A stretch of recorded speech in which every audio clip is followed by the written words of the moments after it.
माननीय उपराष्ट्रपति जी श्री एम वेंकैया नायडू जी, माननीय सूचना प्रसारण राज्य मंत्री श्री एल मुरुगन जी, सूचना प्रसारण विभाग के सचिव श्री अपूर्व चंद्रा जी,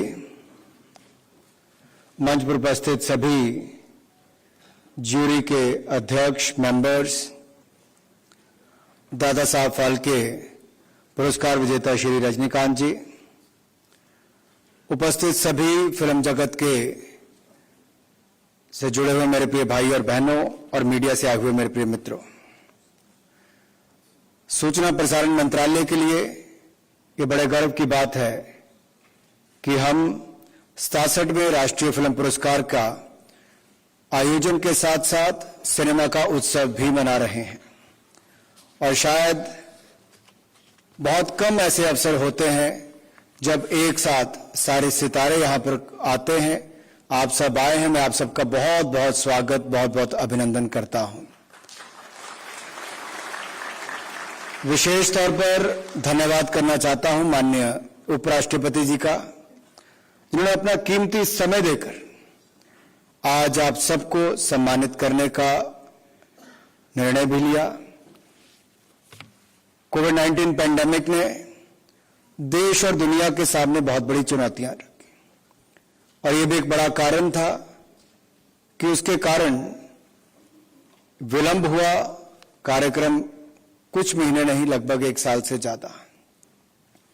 लेकिन खुशी इस बात की है कि उन सब चुनौतियों को पार करते हुए भी जहां एक और भारत ने अपनी वैक्सीन भी बनाई और 100 करोड़ से ज्यादा वैक्सीन लगाने का काम भी किया है और आज हम सब इकट्ठे मिल पाए हैं, वर्चुअली नहीं फिजिकली आपको सम्मानित करने का निर्णय किया गया है। आप सभी जानते हैं राष्ट्रीय फिल्म पुरस्कार भारतीय सिनेमा का सर्वोच्च पुरस्कार और सम्मान माना जाता है और आज आपको उससे सम्मानित किया जा रहा है। मैं आप सभी को आपके द्वारा किए गए कार्यों पर, जिससे आपने न केवल मनोरंजन बल्कि मैसेजिंग का भी एक बड़ा काम किया है, मैं आप सबको बहुत बहुत बधाई और बहुत बहुत शुभकामनाएं देता हूं। ये पुरस्कार फिल्म निर्माण की असाधारण कला का सम्मान करते हैं और जिनकी देश भर के प्रतिभाशाली हमारे व्यक्ति हैं, जिनमें से कुछ यहां पर मौजूद हैं, उनके द्वारा रचना की जाती है और उनको यहां पर प्रोत्साहित किया जाता है। मैं जूरी मेंबर्स का भी आभार प्रकट करता हूं क्योंकि देश भर की सैकड़ों पिक्चरों के बीच में से आपके काम को चयनित किया जाता है। यह भी एक बहुत मुश्किल कार्य है, आप सबने किया है, आप सबका बहुत बहुत धन्यवाद। मैं उन सभी फिल्म निर्माताओं का भी आभार प्रकट करता हूं जिन्होंने फिल्म निर्माण का सार्वभौमिक कला के माध्यम से हमें हमारी संस्कृति, परंपरा, मुद्दों और भावनाओं से जोड़ने का काम किया है। इस अवसर पर अगर मैं कहूं कि प्रतिष्ठित दादा साहब फाल्के अवार्ड, जो एक बहुत ही प्रेस्टिजियस अवार्ड है, उसके विजेता रजनीकांत जी को मैं बहुत बहुत बधाई देता हूं। My heartfelt congratulations to mister Rajinikanth on being awarded as the prestigious Dada Saheb Phalke award. वैसे तो 5 दशक सिनेमा जगत के देते देते आप कहेंगे वेटरन होंगे, कोई कहेगा आइकॉनिक कलाकार हो गए। मैं तो कहता हूं ये 5 दशक ने उनको इंडिविजुअल से एक इंस्टीट्यूशन के रूप में बदला है। वो अपने आप में एक संस्था है। And these 5 decades, I'll say 5 Ds: discipline, determination, dedication, dialogue, and delivery. And you have done so. It is not humanly possible to sustain for such a long period, and one after another giving such successful films. You have done a fantastic job. Our heartfelt congratulations to Shri Rajnikant ji.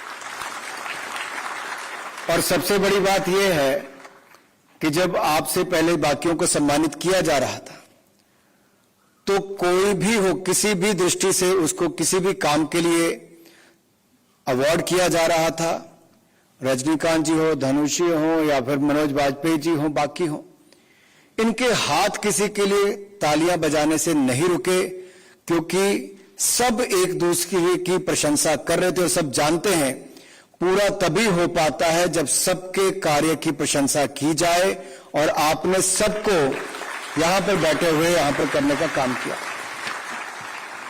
हमने विभाग की ओर से film facilitation office का भी स्थापना की है। एफएफओ ने एक प्रयास किया जाता है कि सिंगल विंडो क्लियरेंस हो, आप देश भर में कहीं पर भी अपनी शूटिंग करना चाहते हो, आपको उसकी अनुमति मिले और आपको सहयोग दिया जा सके ताकि देश और दुनिया भर के डायरेक्टर्स यहां पर आकर शूटिंग कर सकें।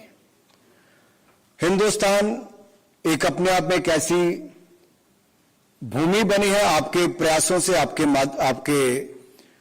सब पिछले कई वर्षों के कामकाज के कारण, कि आज देश ही नहीं बल्कि दुनिया भर के लोग यहां पर आकर फिल्म प्रोडक्शन करना चाहते हैं, शूटिंग करना चाहते हैं, पोस्ट प्रोडक्शन का कामकाज यहां पर करना चाहते हैं। And I think whereas on one side the COVID-19 pandemic has thrown a lot of challenges not only to India but to the entire world, on the other hand we have seen a lot of opportunities during this pandemic time. I personally feel India has all the potential to become the content subcontinent of the world. दुनिया का content अगर कहीं पर बन सकता है, film निर्माण से लेकर पोस्ट प्रोडक्शन से लेकर एनिमेशन, विजुअल, ग्राफिक्स से लेकर बाकी सब की बात करें, एक बहुत बड़ी संभावना देश के अंदर खड़ी होती है। ये हमारे ऊपर निर्भर करता है हम उसको फैसिलिटेट कैसे करते हैं, हम उनको एम्ब्रेस कैसे करते हैं, हम उनको साथ में जोड़कर कैसे दुनिया भर के काम को यहां पर ला सकते हैं। एक बहुत बड़ा अवसर हम सबके सामने है। जब बड़े पर्दे पर फिल्में दिखनी बंद हो गई थी तो बड़े पर्दे वालों ने भी छोटे पर्दे पर दिखाकर बहुत बड़ा काम करने का काम किया है। एक नई संभावनाएं खड़ी हुई। मनोज जी बैठे हैं, द फैमिली मैन। मैं तो यही कह सकता हूं, कई बार तो नेट सीरीज पे कहां क्या क्या चल रहा था।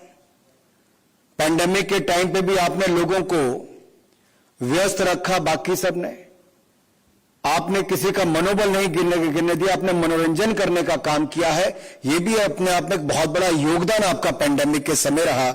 इसके लिए भी आप सबका मैं बहुत बहुत आभार प्रकट करता हूं। लेकिन मैं कई बार सोचता हूं उस व्यक्ति का क्या जो सिनेमा के बाहर लाइन लगाकर आपका फर्स्ट डे फर्स्ट शो देखने के लिए खड़ा होता था। सही मायने में तो वो आपके फिल्मों के बारे में जागरूकता भी फैलाता है, चर्चा भी करता है, रेवेन्यू भी देता है और आपको बड़ा स्टार भी बनाता है। ये मनोरंजन के साथ साथ मैसेजिंग का जो बड़ा काम आप करते हैं कि समाज से जुड़े हुए विषयों को उठाकर उनका उत्तर क्या हो सकता है, उस पर चर्चा क्या हो सकती है, आप जन जन के बीच में ले जाने का काम करते हैं। कई बार जो न्यूज नहीं कर पाती वो जनरल एंटरटेनमेंट के माध्यम से, उसके कंटेंट के माध्यम से हम लोग कर पाते हैं। इसलिए क्या कंटेंट आप चुन रहे हैं, कैसे उसको प्रस्तुत कर रहे हैं, उसके ऊपर अपने आप एक बहुत बड़ा काम, एक जिम्मेदारी आपके ऊपर है समाज के निर्माण के लिए और समाज की कुरीतियों को दिखाकर उसके उत्तर क्या है उसको दिखाने के लिए। और बहुत सारी पिक्चर्स के माध्यम से वो देखने को मिलता है। हालांकि मुझे कम पिक्चरें देखने को मिलती हैं, लेकिन मेरा फिर भी मानना यह है कि जो लोग फिल्म देखने के लिए सिनेमा तक आते हैं, क्या आप उन तक जा पा रहे हैं? आज एक आदमी के लिए 4 लोगों के परिवार को या 5 लोगों के परिवार को फिल्म दिखाने के लिए थिएटर तक जाना हो, उसका कितना खर्चा एक पिक्चर देखने के लिए आता होगा, कितने करोड़ लोग उसको देख पाते होंगे। जो बड़े ऑडियंस हैं या बाकी आपके जो लेटेस्ट टेक्नोलॉजी के साथ थिएटर्स बने हैं, वो आम आदमी की रीत से बाहर हो जाते हैं। क्या हम भविष्य के लिए ऐसा भी सोच सकते हैं कि आपका जो शानदार काम है उनको महंगे थिएटर्स के अलावा भी टियर 2 सिटीज, टियर 3 सिटीज और बिल्कुल ग्रामीण क्षेत्रों में किसी हॉल में, बिल्कुल सिंपल हॉल में भी जाकर दिखाकर देखा गया, वैक्सीन अमीर को भी मिली, गरीब को भी मिली, तो मनोरंजन के ऊपर भी गरीब और अमीर का उतना ही हक है। ये मैं मेरा व्यक्तिगत रूप से मानना है। अमीर की शायद ताली कम बजे, लेकिन गरीब के पास ताली भी और बड़े दिल की कमी नहीं होती है। ये आपकी फिल्मों में भी देखने को मिलता है। और जब 67 वर्ष की हमारी एक कलाकार इस मंच पर आई, तो शायद किसी ने किसी और के लिए इतनी तालियां ना मारी हो जितना उस महिला कलाकार के लिए आपने तालियां मारने का काम किया है। बड़े से बड़ा कलाकार भी अपने अपने स्थान पर खड़े होकर उनके सम्मान में कर रहा था। ये आपके फिल्म जगत की एक बहुत बड़ी विशेषता है। एक परिवार के रूप में आप लोग जो काम करते हैं, वो कहीं ना कहीं आपका बेस्ट क्रिएटिविटी उसको बाहर लेकर आती है। और आपकी ये बेस्ट क्रिएटिविटी बेस्ट कंटेंट में कैसे हो, और उस कंटेंट को सिनेमा के माध्यम से हम कैसे जन जन तक ले जाने का काम करें, मुझे लगता है आप वो जरूर करेंगे। और आजादी के 75 वर्ष जब हम मना रहे हैं, तो मेरा प्रयास ये रहेगा भारत सरकार की ओर से 75 क्रिएटिव माइंड्स ऑफ टुमारो, ऐसे 75 रचनात्मक लोग जो कल भविष्य के हमारे ऐसे डायरेक्टर्स होंगे, कोई स्क्रिप्ट राइटर होगा, कोई किसी और भूमिका में होगा, सिनेमेटोग्राफर होगा, तो डिपेंड ये करता है कि उसमें किस बात की प्रतिभा है। हम आजादी के 75 वर्ष में जहां एक और 52nd international film festival of India 20 नवंबर से 28 नवंबर तक गोवा में मना रहे हैं। ये हाइब्रिड मोड में होगा, वर्चुअल और डिजिटल दोनों होगा। दुनिया भर के कलाकार, फिल्म निर्माता उस पर आए होंगे। उस समय मेरा प्रयास यह है कि जब मास्टर क्लास हो रही होगी, तो ये उन युवाओं के लिए भी हो जिनके अंदर प्रतिभा कूट कूट कर भरी है, लेकिन उनको अवसर नहीं मिलता। अवसर मैं उनको उस मंच से दिलाने वाला हूं। उन 75 क्रिएटिव माइंड्स को चुनकर देश भर के हम उनको चुनकर लाएंगे। उनके रहने खाने पीने की व्यवस्था से लेकर उनकी मास्टर क्लास से लेकर उनको एक ऐसा प्लेटफॉर्म देंगे जहां पर वो साजिद नाडियावाला से भी मिल सकेंगे, नितेश तिवारी जी से मिल पाएंगे, मनोज जी से जैसे बाकी कलाकारों से मिल पाएंगे, आप जैसे बड़े डायरेक्टर फिल्म प्रोड्यूसर से मिल पाएंगे। एक ऐसा प्लेटफॉर्म जहां पर बड़े और छोटे की कोई दूरी न, जहां पर एक बहुत प्रसिद्ध और एक बिल्कुल नए के बीच में उस जो गैप है उसको कम किया जा सके। हम उसके लिए प्रयास कर रहे हैं ताकि वो हो सके। फिल्म जगत के लोगों से मैं इतना ही कहना चाहता हूं, ब्रांड इंडिया को बड़ा करने का काम आप लोग करते हैं। सॉफ्ट पावर के रूप में हमारी फिल्म इंडस्ट्री को देखा जाता है। आप भारत की छवि को दुनिया भर में कैसे दिखाना चाहते हो, ये आपके ऊपर निर्भर करता है। आपकी हुनर को दुनिया भर में जाना, इसलिए पोस्ट प्रोडक्शन भी यहां पर होती है, शूटिंग भी यहां पर होती है। और मेरा व्यक्तिगत रूप से मानना है कि अगर जो अच्छे टैलेंट की बात हो या फिर एक ऐसी मैन पावर की बात हो जो स्किल्ड भी है, उपलब्ध भी हो। मैं उत्तर प्रदेश में देख रहा था पीछे जब माननीय योगी जी से मिलने गया, उनके मन में कल्पना है कि उत्तर प्रदेश को एक बड़ा फिल्मों का हब बनाया जाए, जहां पर आकर आपकी फिल्म की शूटिंग हो, प्रोडक्शन हो, पोस्ट प्रोडक्शन, वहां पर कामकाज हो। जहां एक और बड़ा राज्य ये सब करने का काम कर रहा है, वहीं पर एक छोटे राज्य सिक्किम को आज अवार्ड भी मिला है। और मोस्ट फिल्म फ्रेंडली अवार्ड के लिए मैं सिक्किम को भी बहुत बहुत बधाई देना चाहता हूं। मित्रों, ज्यादा समय नहीं लूंगा क्योंकि हमें आज माननीय उपराष्ट्रपति जी को सुनना है और हम सब चाहेंगे कि उनका जो अनुभव है उससे सीखकर हम सब लोग अपने कामकाज में उसको प्रदर्शित भी करें और देश के लोगों का मन मनोरंजन के माध्यम से जहां एक और हम लूटें भी। क्योंकि ज्यादातर फिल्म को देखा जाता है जब हम लोग किसी भी सिनेमा हॉल में जाते हैं, जैसे जैसे रोशनी कम होती चली जाती है, स्क्रीन पर कुछ दिखना शुरू होता है, ऐसा लगता है सब कुछ जीवंत हो गया, कुछ नया होना शुरू हो गया। और आपकी रचनात्मकता को, क्रिएटिविटी के कारण लोग उसमें कहीं ना कहीं इतना खो जाते हैं कि जितना उनको शायद कोई और बांध नहीं पाता।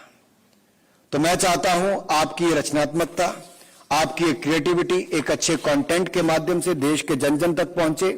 इसके लिए जहां आप लोग प्रयास करेंगे, किसी उचित समय पर मैं भी आपके साथ बैठूंगा और समझूंगा कैसे हम उन लोगों तक पहुंचे जिनके लिए आज गांव का मेला भी एक बहुत बड़ा साधन है, लोगों से मिलने के लिए, मनोरंजन के लिए, कुछ खाने पीने के लिए, परिवार के साथ आउटिंग के लिए। क्या उसी तरह से हम वीकेंड उनके लिए कैसा दे सकते हैं जहां पर सेल्फ हेल्प ग्रुप अपने स्टॉल्स लगाकर अपने कामकाज को दिखाए, लोकल कलाकार बाहर बैठकर अपने प्रदर्शन करें और सिनेमा हॉल के अंदर आपकी शानदार पिक्चर कोई चल रही हो। एक परिवार के लिए क्या वीकेंड हम ऐसा बना सकते हैं जहां स्थानीय कलाकार से लेकर आप जैसे बड़ा कलाकारों का कामकाज हम उन तक पहुंचाएं। उस दिशा में अगर हम कुछ कर सके तो मुझे लगता है 130 करोड़ भारतीयों तक आपके कामकाज को पहुंचाने में कोई कमी नहीं रहेगी। एक बार फिर आप सबको आपके शानदार काम के लिए बहुत बहुत बधाई और माननीय उपराष्ट्रपति जी का बहुत बहुत धन्यवाद। जय भारत, जय हिंद।